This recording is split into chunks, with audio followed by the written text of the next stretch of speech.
Hannah. I'm a student at CSUMB and the Service Learner for the Monterey County Free Libraries. In today's book chat video, we will be covering The Cellar by Natasha Preston. This book came out in 2014, so it's almost like 10 years old, and I remember reading it in middle school. This book is pretty, it's a pretty creepy thriller book. It's basically about this 16-year-old girl named Summer who gets kidnapped by this guy named Clover, and he is like this major control freak, and he wants to create like this perfect family, and he has, I don't know if they're like daughters or whatever, but he has these girls that he's held captive, including Summer, and he names them after flowers. So Summer turns into Lily, and he has like this huge like symbolism thing with the name because he sees flowers as the only pure thing in the world, so he wants his family to be just as pure. So he essentially like adopts like these new personalities for these poor girls that are held captive in his cellar, and yeah, it's pretty disturbing. I read it originally again in middle school, so I was like what, 12, 13, and I recently revisited it, and honestly I found like a lot more like subtle yet very eerie and like horrifying details that I didn't really notice or pick up on before for a variety of reasons.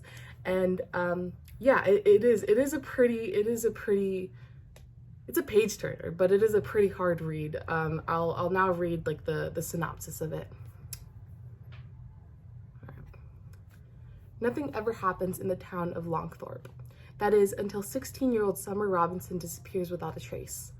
No family or police investigations track her down, spending months inside the cellar of her kidnapper with several other girls. Summer learns of Colin's abusive past and his thoughts of his victims being his family, his perfect, pure flowers. But flowers can't survive long cut off from the sun, and time is running out. So you can kind of see like it's a pretty fast-paced book, and I think you can kind of see that in the synopsis. The ending in particular, I remember the ending stuck with me for a long time. It's satisfying.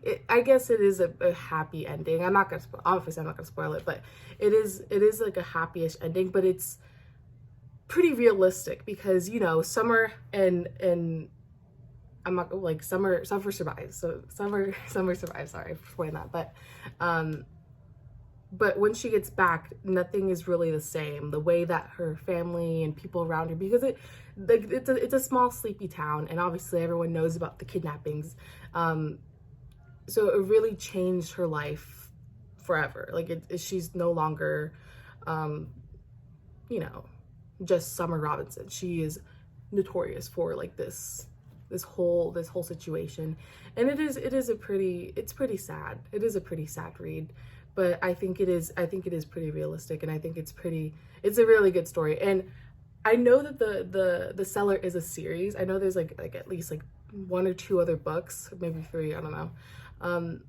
But I think the Cellar by itself could be a great like standalone book. Yeah, so that's all I have for you guys today. Thank you so much for tuning in, and I'll see you guys next time.